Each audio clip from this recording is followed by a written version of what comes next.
Earlier on today, we did a stream and I was posing the question, has Sir Jim Radcliffe and Ineos made their first mistake at Manchester United? Within that stream, a tweet came out online answering my question pretty much. And someone that I forgot could play a massive, massive role in Manchester United's development of this new structure of this once great club and bringing us back to the glory days. Welcome along to the live stream, everybody. This is Forever United TV. I am Adam. Welcome along to everybody who is watching the video also after the live has finished. Make sure you get your comments in there. But if you are live right now, get in that comment section. It is blowing up already. If you do want to be part of that live section, you do need to subscribe, so please do that. And while you're doing it, you might as well also do the other free thing, which is giving the video a like. Let's get into this evening's content, shall we? And let's get into Manchester United and what is going on. Now, we had a ton load of information thrown at us this morning in terms of where we're at with Dan Ashworth and the whole pursuit of the new director of football. So just to update everybody on what happened this morning, where we are so far today and what happened. Dan Ashworth was with Newcastle this weekend. He was with the team for the Bournemouth game. He then told the powers that be at Newcastle on yesterday, that he wanted to leave his role at Newcastle and join Manchester United as the new director of football. He has then since been put on gardening leave, which has been confirmed by Newcastle Direct this afternoon. Now, there are plenty of creditable media outlets that were talking about how it was already a done deal in terms of gardening leave, and Dan Ashworth had said his goodbyes at Newcastle. That has been confirmed, and it has been confirmed as done and dusted. Gardening leave, everything in place. He is no longer going to push a pen, make a deal, or have any contact with any clients for Newcastle United. Later on today, we then find out, just this afternoon, in fact, that Manchester United have now made contact with Newcastle and approached them officially for the services of Dan Ashworth as their new director of football. Now starts the communication, now starts the negotiation, now starts everything that we are all worrying about and we're talking about this morning in terms of how they will cling on to what? How they will cling on to everything they can, get as much as they possibly can out of Manchester United for this deal. And you know what? They may still well get enough out of United that makes this so-called gardening leave and the amount of time on this gardening leave, which is being reported. See, no one knows the contracts. No one's going to know the contract, I don't think. That's between Newcastle and Dan Ashworth, and obviously Manchester United now. They will know the ins and outs of what is coming. Some are reporting this could be 2026. Next year even for Manchester United, best case scenario. But what is good with Manchester United and negotiating this now? It's like we were talking this morning and I was saying, look, you have to balance the argument, and I thought I made a fair point. It's like, don't jump the gun. There has been a quote out there already, and a source from Newcastle that was reported, I think it was from The Athletic before. One source from Newcastle high up in the football club says, well, hopefully they're going to be very patient or have very deep pockets. They're going to rinse us. They're going to try and rinse us. And we're dealing with two juggernauts here. But the one man that is the secret weapon for Manchester United, the one man that I forgot to mention this morning, forgot all about, that I'd actually done research on and was really excited to see what he could bring at United, is the Mr Jean-Claude Blanc.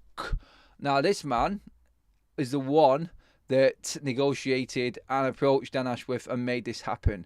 We already know from Fabrizio Romano that the deal is done. The contract is on the table. Ashworth is ready to sign with Manchester United. We're just dealing with both clubs now and the garden leave and compensation like we discussed. But Dan Ashworth was completely bowled over by Jean-Claude Blanc. Jean-Claude Blanc, and what he brings is that wealth and that vast wealth of sporting experience. This is a man that's organised and put on Olympics, for God's sake. This is a man that overseen Juventus coming back from the brink, being relegated, and brought them back to Serie A and winning again. He's also overseen the turnaround of the Qatari ownership at PSG and all of the riches that have come there. He's used to dealing with these types of powers. And we all know how brutal the Qatari ownership model is at PSG and what they've got themselves involved in with all of the contractual stuff and everything there.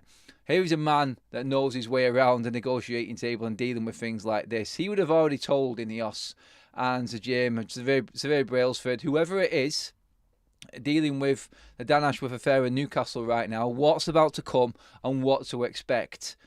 And I just feel like no matter what people say from Newcastle, and I cannot believe I forgot about the links with Jean-Claude Blanc in all of this. I mean, we've got so many power players at Manchester United right now. I mean, we've still got to get our heads around actually having Omar Barada, ahead of everyone in all of this. And then below him, we know we're going to be getting Ashworth now. That's a guarantee. It's just when. So that, and then above Barada, you've got this guy, Mr. Jean-Claude Blanc, one of the most experienced men in football in terms of business financing and football, sporting finance, development, everything. He's done the lot, and he is part of Manchester United. Now, that for me is the trump card in all of this for United right now, and why Ineos are fully convinced and sure that they will get the best in class and the number one targets. Who'd have thought Manchester United going out there and getting their number one targets? Let's hope that this carries on when it comes to buying players. But what they are doing is bringing the number one targets in to be able to get the number one target players. So that for me is the telltale sign in all of this. Everything that's already there with Ineos and the experience. Let's not forget the sports science and all of that side of thing that Sir Dave Brailsford's going to bring. You've now got a guy there who knows everyone in world football, and Jean-Claude Blanc, above the guy who has worked at the top level at making everything at Manchester City and Barcelona, as well as now Dan Ashworth, and possibly Jason Wilcox as well now as another I think academy director or some other form of director. There's different roles and different names. They make them up as they go, I think. Is it a director of football? Is it a sporting director? Whatever it is. They all have certain roles, and they're all teaming together now. And this is why Manchester United are going to go and get Dan Ashworth. I think they are going to spend a lot of money in doing it. But I think now, looking at it, and when I think about it more after what we're saying this morning, I actually think that they already knew that this was coming, that they already knew they were going to be paying a hefty fee for Dan Ashworth. And this was like a major signing for them. This was like signing a star player. They've bought the best that they can possibly get. And not listening to anyone else, not listening to second best options or anything like that, just making sure that they got who they wanted. To take someone away from Newcastle now who, like I said this morning, if you didn't watch the show, go back and watch it after we finished here, but Newcastle are seething. Newcastle are raging because they thought they were untouchable. They thought they're coming in and buying a big club, which Newcastle are. Fair enough. That's not up for debate. They are a big club, Newcastle. And they thought they were going to be the next powerhouses. Financial fair play has just kicked them in the sack. And well a doubt, Manchester United have just come along and gone, we've got revenues. There's a knee in the face, and finished them off by taking Dan Ashworth. And they've done it very, very...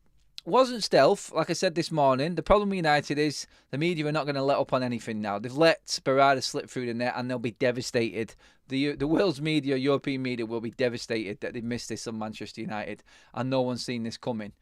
But now they're not going to let anything go. So everything is going to be scrutinised in terms of what's going on with United behind the scenes now. Who's dealing with what?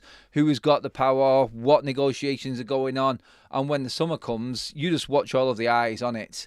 It's why I put that tweet out at the bottom there. We're hearing from people now that we wouldn't normally hear about in terms of dealing with Manchester United. The correspondents for the North West and Manchester, there's even more people coming into this now because United are back on the map. United are being seen as a club that is going places again on the football pitch, and everyone wants a piece of it. And the media will be all over us. You just watch. When this summer comes around, just get ready for an explosion, is all I'm saying. But just to go back on what I was saying again, just to round that little segment up and why Manchester United and Ineos are confident in doing what they're doing, Jean-Claude Blanc, he's a man who knows. He's dealt with the Qataris, he's dealt with PSG, and they're brutal. Absolutely brutal in how they've brought PSG to where they are. They have probably bent the rules probably more than what Manchester City have, especially that summer with Mbappe and Neymar both coming in. He has overseen all of that. He knows how they operate. And like I said just a second ago, when you think about it and you actually look at this compensation issue right now, Ineos, Jim Radcliffe, they would have already known because Jean-Claude Blanc would have told them exactly what was about to happen and how this was going to go about. You want the best. You want to go in with a powerhouse like the Saudis and the Newcastle ownership. This is a different animal they're dealing with now. That was another quote that came out of Newcastle from a reporter. The deep pockets are the patience that's needed. This is not the old Newcastle that they're dealing with. It's going to be a different animal altogether. Yeah, well, I think we know. And I think we are already prepared. Don't even think twice about Manchester United spending 15, 20 million on a director of football. It's like, we need the director of football, and you wouldn't wait over a year, would you?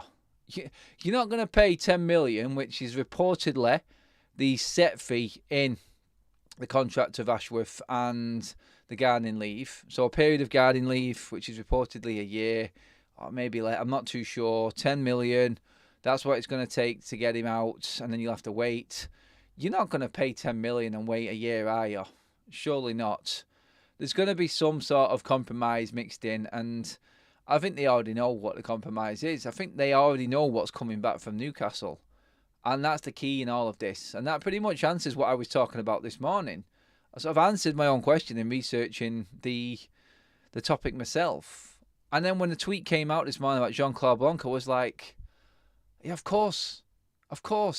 That's that feather in the cap that we've got now at Manchester United. It's not just Sir Jim Radcliffe, Sir David Brailsford. We got carried away with Barada. We're thinking about Ashworth, Wilcox, and the whole team, completely forgetting that Jean-Claude Blanc is there in the background, pulling his own strings and tapping into his resources and contacts and dealing with situations. So we have got a line of best in class all the way down from the second richest man in England to one of the most successful sporting figures in Sir David Brailsford. In different sports, yes. Not football, but still well known. Another Sir. It's like Manchester United, it just goes, Sir. Best in class. And I'm talking about Sir Alex Ferguson there, 'cause I couldn't leave him out. When I'm talking about Knights of the Round Table, I'm like, do you know what? You've got to bring in Sir Alex, haven't you? It's just, it wouldn't be right talking about Sirs without bringing in Sir Alex.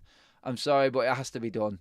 And that now is the reason why, and like I said in the title to this video, and why Manchester United and Ineos are extremely confident they will get what they want.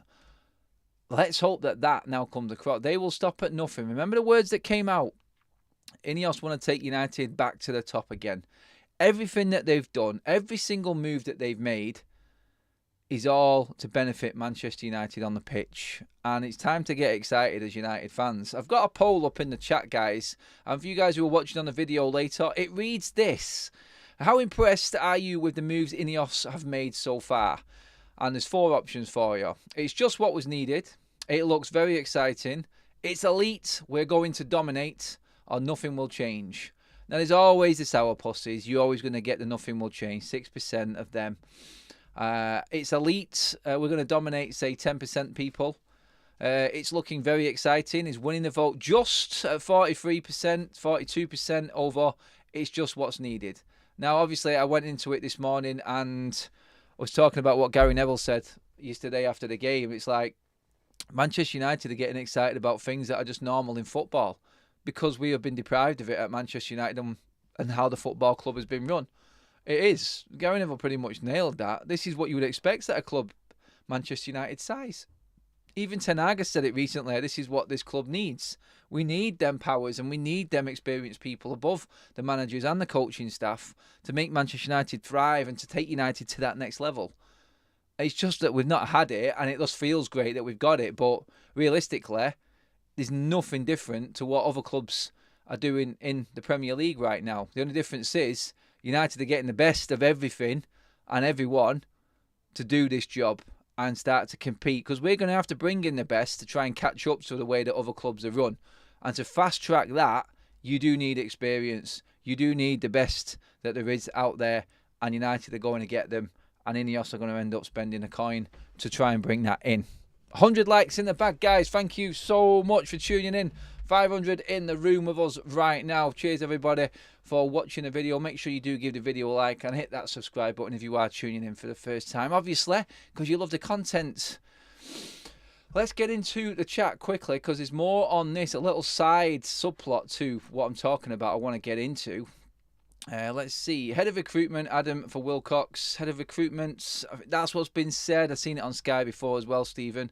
They could probably name it something else if they want. You know what they're like. They try to make these roles sound a lot fluffier than what they actually are. Let me just see. Oh, actually, right at the top of the show, we forgot before we came live, we have a new member in our house who is Newbies Cubies, gifted by General Foodie. Thank you so much. We've just had another new member drop in as well, who is Linda Worthington. Welcome, Linda. That was gifted to you by the Honest Tiger. Make sure you get in the comment section and thank Honest Tiger for that one. Two legends of the channel right there in donations in General Foodie and Honest Tiger. Thank you very much. And yes, let's get into some more of your questions. There seems to be a bit of Bruno chat going on in the live section right now. I'll try and avoid that. You just have your conversation, guys, and carry on. We may come to some other football content talk before we finish up on tonight's show, but let's stick to the task in hand, which is Manchester United and us being immense off the pitch as well. The only time I get called sir is when someone doesn't know my name. Yeah, we're not the lucky ones, are we? We've not been successful enough. Paul Platt says, the beast has been asleep for a decade. It's beginning to wake up. City, Liverpool, etc. Are you ready? That's the rallying cry I like to hear. That's the conversation I like. Michael says, looking exciting doesn't mean it will take United back to the top, though. No one expects United to be challenging for the title instantly. I think steady progress is a minimum requirement, I think, with what's coming in. You can't not improve with the players and the power of these players that are coming in. You cannot not improve. So for me, I think it will just be steady progression. I think we can all be happy with that. And looking ahead, I think just improving bit by bit, season on season, and just being up there continuously, I think, is the next step. Not just falling off, coming third and falling back down to where we have this season. We've done this numerous times before. We need to be gradually improving, constantly in the Champions League places and challenging for titles. It may take 5 years, but Champions League guaranteed every single season is the minimum, and winning trophies here and there. I think we've got a better chance of winning the Champions League in the next 5 years than we have the Premier League, personally. I think we can do that. It's that consistency that we need for winning the league. I don't think that can be made overnight. I don't think that can happen straight away. I think that's going to take a bit of time. Let's see what else we've got going on in the chat right now. Let's see. Well, Adam just mentioned my name and he pronounced it correctly too. Wow, look at that. That makes a change for me as well. Newbies Cubies. I like it. It's a good name. This channel actually has the best YouTube names going in its community. I swear, there's nothing better than FUTV's community and the names. So I'll go straight to a random one. Malcolm. How you doing, Malc? Hope you're doing good, mate. I think we have to be realistic that once we get the top people running the club, what happens on the field will take time. Erik ten Hag needs the players to deliver his style. There's loads of reports going around on social media about how Dan Ashworth can get Erik ten Hag what he wants. He's the man to get Ten Hag the players that he wants as well.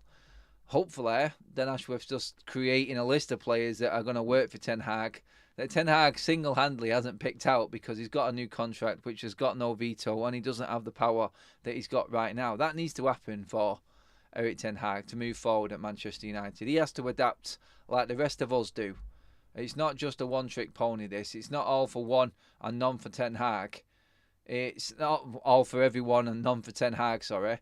He has to fall in line with this as well. And hopefully, and he said he is going to work with it, he's open to it, I think that will save his job. I do. Because I think he can work with a team. And if you give him the tools, then I think he will take United to that next level. It's whether or not he's good enough to take us to the one after that. That's what I'm not 100% certain about. That is challenging and winning a title. He can get us consistently in the top 4, Ten Hag. I know he can. With the right tools and the right team above him, I think he's got that in the bag. No problem at all. It's that next level, which is winning the title, challenging for the title, second and first every single season like United used to be. That's where it's a little bit of a sticking point in the debates. because I'm not completely convinced he's got the experience for that yet, but he can grow into it. United Spotlight, Ineos are doing exactly what I hoped they would. Focus on the structure, not the team to start with. This can only be a good thing. 100% right on that one, United Spotlight. Super chat in from Lee Mack says, are United looking at Sam Jewell? Wasn't he the main recruitment guy for Ashworth at Brighton? His name is in the hat.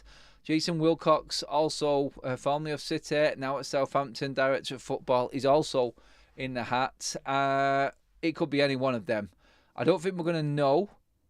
Oh, actually, I think once it's announced and we know exactly what's happening with Dan Ashworth, I think then we'll start to see people come through in terms of the rest of the recruitment team. Head of recruitment, head of, I don't know, whatever. Like I said before, they're going to make up a name for him, but as long as it's people that can all work together, then we're good to go. Sat is in the house and he says, we signed a couple of suits and Adam starts talking about Champions League. We need a lot of work on the playing squad. We only have around 5 or 6 players I trust, and Rashford and Bruno not included. Hey, I'm not talking about the current squad. I'm talking in the next 5 years winning the Champions League. And this playing squad will be completely different, Sat. So I think I am alright in my mind in thinking that we can win a Champions League in the next 5 years. Yes, we can, as long as this carries on. The structure's in place and Manchester United moving forward. Like I said, step by step by step. Continuously be in the Champions League places. Challenge high up in the Champions League. And I'm talking quarterfinals upwards. And you just don't know. Look at a draw could get you right up there and get you in a position where, as we know, Manchester United can beat anyone on their day. We beat Manchester City last season in the treble winning season. And we beat them well at Old Trafford. We've beaten everyone in their pomp. We beat Barcelona last season. I think the only 2 teams I don't think United could handle right now is like a Real Madrid or a Manchester City. They're the 2 teams that I worry about. But I feel like we can beat any. I mean, this season, the games that are coming, the 2 games at Old Trafford, Liverpool and Arsenal, I think we're going to have a big say in the title race. I do. We've got all 3 of them to play, and that's the worry. But I think at Old Trafford, United should go into every single game feeling like they can beat anyone. And I think we will. I think we will take points. We'll take points, I think, off Liverpool and Arsenal. It may not be a win, could be a draw, but I think we will definitely hamper their title challenge. Hopefully, we can do something against Manchester City before we do Liverpool and Arsenal, because we don't want City getting 4 in a row. We definitely don't want that. David Duncan, wage structure is being sorted as well. So, yeah, no, wage structure is, I think, top of the list. It has to be in terms of the audit and everything. That's something that the club can sort out without this new structure. Dal says, Adam, we need new wingers. Like I said, mate, I panned Garner. You panned Garner the other week, and you jumped on my head, pal. Point proven. Just after a shoddy performance, I panned Garner. You mean Garnacho? God, yeah, these abbreviations, God.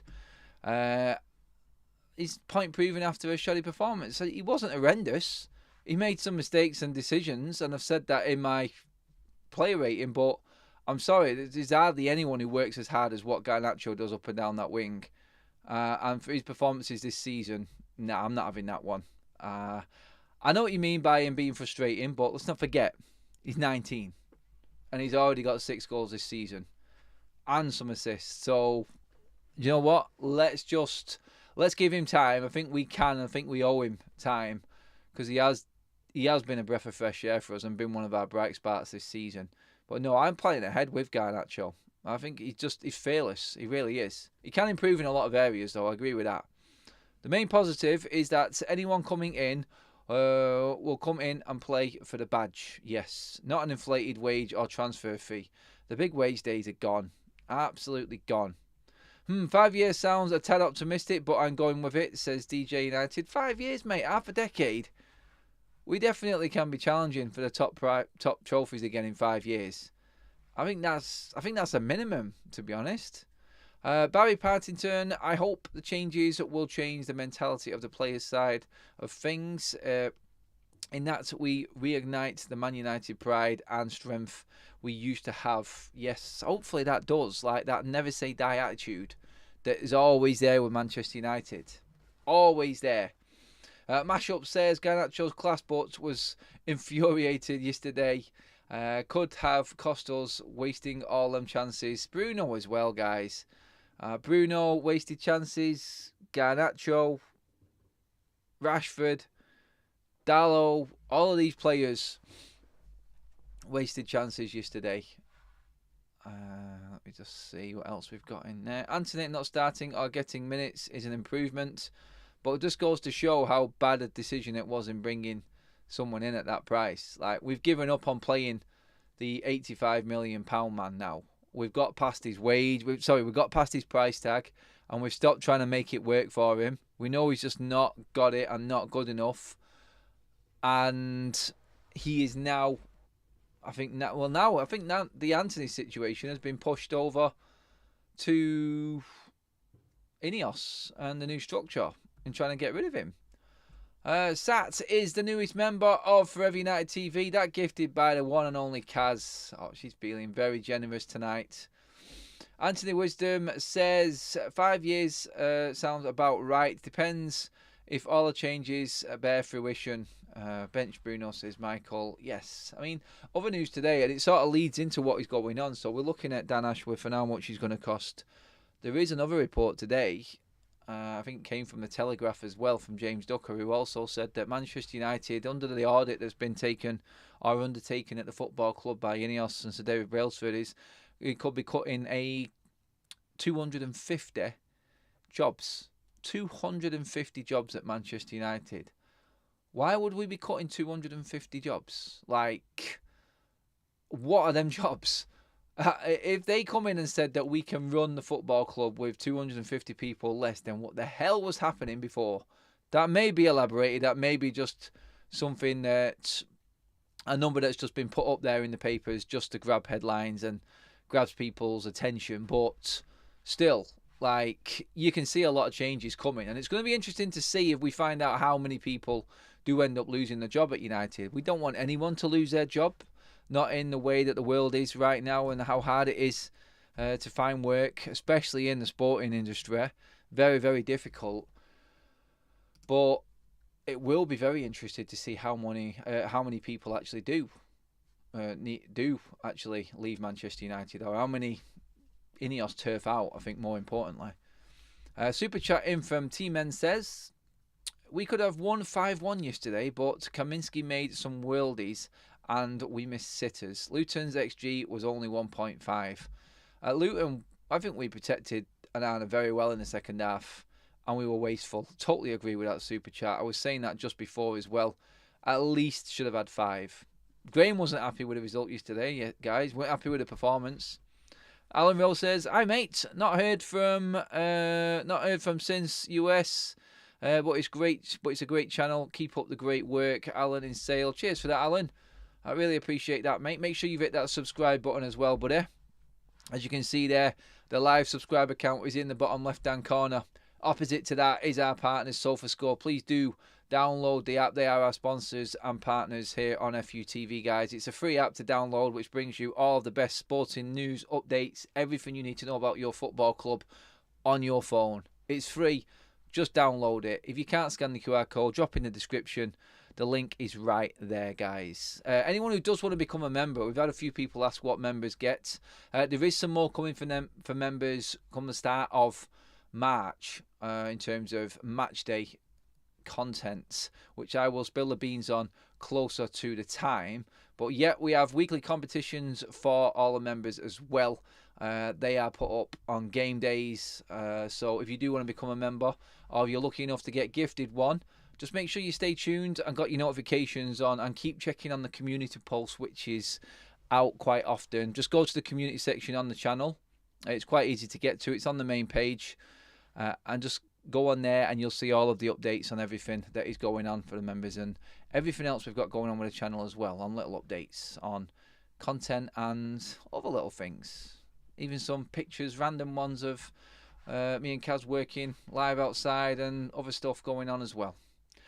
Bruno was a terrible self. Bruno was his terrible self yesterday. At his age and experience, his decision making is terrible. Hope we can sell him in the summer. I don't think we can get any more out of him. I think there is still room in Bruno, but he is bad at the moment. He is bad. I mean, no one will ever doubt the man's effort and his desire, but his actual football at the moment is just his football brain isn't working how it should do. It isn't, and it is a concern. It is. Newbies QBs, Adam, are you concerned if United finally back? If United finally back to their best, means that the Glazers will never go away and keep draining money from the club? Would that be a big issue? It's always going to be an issue. The issue of the Glazers is just going to be there forever and a day until Sir Jim Ratcliffe buys enough to have full power over the Glazers. And this is the constant conversation which comes up every single stream, mate, which is Manchester United fans who come out and say, "Oh, the Glazers still there." All the Ineos are doing is feeding the Glazers and just lining the pockets for money. If we're successful, the Glazers are going to be even richer out of the football club. What do you want? What do you want? Do you want the situation to change? It's not going to change. Do you want United to be successful, even if it means the Glazers are going to earn more money? If not, then you need to find another club, because it's going to end up sending you to a grave. You cannot think of the Glazers when United are being successful. You have to just get behind your team and your club and support them. And hopefully, like everyone wants, they just want success on the pitch. If in the next 5 years, Manchester United have got a new stadium, a new training ground, the women's and the youth team are playing in Manchester, not in Greater Manchester, the infrastructure, fan parks, stadium, we're doing well on the pitch. If all that is in place in 5 years, which is the plan, are you still going to be moaning about the Glazers? All we've wanted was money being spent on Manchester United.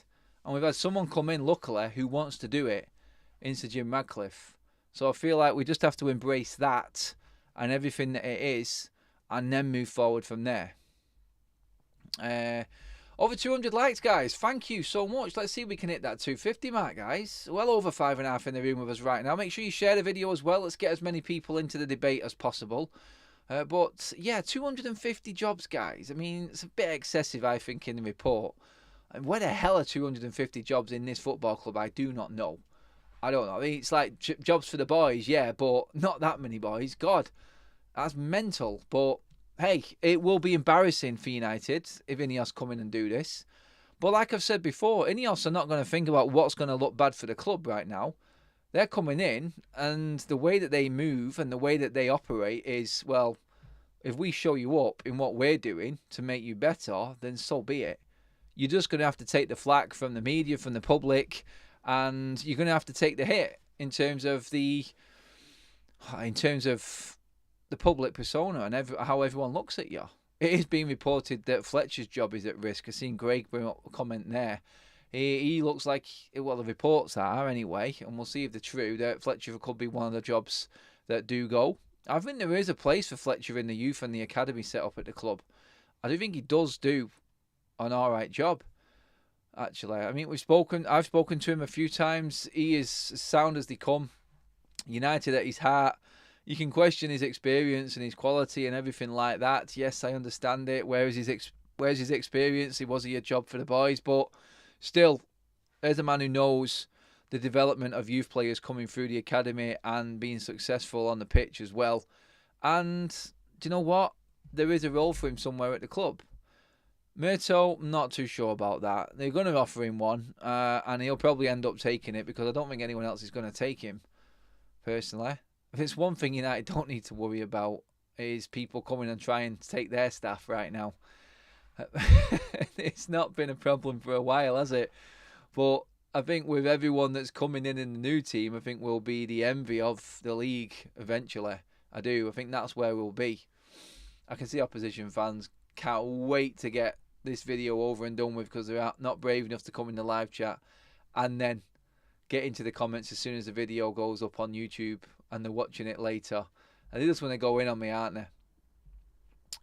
Bruno needs a break. We need a player to help him. Someone like Mason Mount, for instance. Oh, hold on. Yeah, where is he? That's the problem. Other news, another one about Greenwood and a cut price. I talked this morning about him being offered a new agent because he's not coming back to United. Every time I hear a story on Greenwood at the moment, it's more and more about him going permanently away. He's not going to be part of Manchester United. There was a stage this season where I thought he was surefire going to come back to United. I was convinced he was. It doesn't look that way now. And the more reports come out about Mason, the more it is on him being permanently moved on. But 34 million I was hearing. That cannot be right. That cannot be right. There's no way that Mason Greenwood is going for 34 million. We have to get more than that. We are being taken to the cleaners by clubs, literally because of the situation which we all know about for that. But yeah, it is being reported that Mason Greenwood will leave United, and for as little as 34 million. Madness, it really is. Teeman with another super chat. Thanks, mate. Really appreciate that. I haven't seen anything in the press about Newcastle freefall. They have injuries, but so have United. Hated, adored, but never ignored. No, it's not. I mean, no one's talking. Pochettino has sort of saved himself recently with a couple of results. He's got the knack of that this season. And do you know what? I wouldn't put it past Chelsea actually winning that cup final this weekend. I really wouldn't. But he gets the results just when the pressure's on. But Eddie Howe, wow, that man is getting away with murder at the moment. And the Newcastle fans are blindly backing him. He isn't the man that's going to bring that club silverware. He has regalvanised that squad and that club and the fans. He has brought the passion back to St James's Park, and he has been a good make-weight for Newcastle in the changeover of the new ownership. But as a manager, to take Newcastle to that next level, no, he's not the man. I think Newcastle will be looking for a new manager in the summer, personally. I think they'll be silly to let Eddie Howe spend any more money. I don't think he's got what it takes. I don't. He's a good manager, but I think he's at his level. I think he is definitely at his level right now, and I don't think he's going to get to that promised land, which is challenging for Champions Leagues and league titles, because that's what Newcastle want. And that's, like we said at the start of this show, why Newcastle will be so miffed off that United has just come in and gone, thanks, we'll take Dan. They want to be a big club, and they see themselves as a big club, Newcastle. They're looking to redevelop St James's Park and start to bring in the revenues that can compete, because obviously they've got the billions and billions, but they can't spend them because of FFP. So they look at themselves as a big club. Eddie Howe will fall by the wayside. He will be a manager that goes... He is a he's a 10th to 5th manager. Maybe occasionally sneaking into the Champions League. I don't think he's any better than that. I really don't. He would have to be at a Liverpool or a City or an Arsenal to be competing at that level with all of the riches there. But no one's going to take a punt on that. From where he brought Newcastle and where he was at the time, he was the perfect fit. But now they're at that next stage, and I think he will be one manager to watch. They have got away. He has got away with so much, though, this season. To be where they are, like mid-table now, from challenging us for third. I mean, we were diabolical this season, but they've been worse. They've been worse. That's crazy to think that, especially at one point in the season when they were smashing PSG in the Champions League, and you thought everything was rosy. I still stand by it. They fell apart when Tonali got done for the gambling issues. Malcolm says, Rashford thinks he is above them all. He will be sold in the summer to PSG, and we can't stop wasting our energy ranting about him. That's why I've not brought him up. Him and Sancho apparently are on the radar of PSG for the summer. That's another report I've seen earlier on today, actually. Can you imagine? I think they're the type of players that belong at PSG. I do. I think they are skillful. I think they're excellent players, both of them. But I think they're suited to an easier league, personally. I think Sancho, I'm not saying the Bundesliga is easy at all. I just think the expectation levels of Dortmund are different to United's. Rashford, I think, just needs a clean break now. I think he needs to move somewhere else. And he's lucky to get an offer at PSG, of a club that size, personally. I don't think there's any of the big guns. I don't think you could maybe say one of the teams in the top half. Would anyone in the top three take Rashford? Would City, Liverpool or Arsenal have Rashford? Their fans probably would say yeah, they would. But, I mean, everyone's seen that clip of Rashford jogging around and letting Ross Barkley have the freedom of Kenilworth Road yesterday. It's an isolated incident, but it doesn't look good for Rashford. He really isn't that man that's just going to chase back. I mean, the only time Rashford got angry was when he thought he should have had a foul when he got slapped on his forehead. Oh no, it wasn't that one. I think Mengi came into the back of him, hit him on the back of the head in a challenge by accident, and then he lost his plot and just went and gave a foul away stupidly and petulantly. So that was the only time I've seen Rashford ever go at anyone in anger. Whereas you've got the likes of Garnacho who will just run all day long, chase back, get stuck in, as well as the skills and everything else, creativity that he brings. He's putting Rashford to shame at the moment in terms of his work rate and what he brings to the team. And like I said, Rashford upped his game a bit in the second half and he was better. I'm not going to deny him that. But still, the first half was just absolute garbage for Rashford. Really was. Welcome to the Members Club, Brian Duffy, our fourth member of the night. Thank you very much, Brian. You absolute legend. Obviously, you do get promoted to legendary status on this channel if you become a member as well. And I try and always read out the messages of the members. There are so many now, it is incredibly difficult, though. It's only me, he's another one just above you. And he's just talking to Kaz randomly. And it makes me look like an idiot then when I see a member make a comment and I read it out and it's completely irrelevant to what I'm talking about. But that's because everyone loves the FUTV community and just likes getting involved in mini chats within the comment section as well. I love that. I'll sometimes look at him and it completely puts me off what I'm talking about. I'm like, what are these lot talking about? It's mad. Liam Whitehouse says, it's not an isolated incident because last week when Lindelof came on against Villa, he sat on the halfway line, ball watching, whilst Villa tore our back line to pieces. He does that. I mean, I actually remember that, Liam. To be fair to you, mate, it's a good point because I remember saying, oh, good God, Lindelof's on. And he's got Rashford to help him out. It's not a good combination, especially when you've got Bailey on that side. That is a concern. Ed Barrett, Ahmad being groomed to replace Bruno. That's why Bruno has been twitchy. No, I don't think so.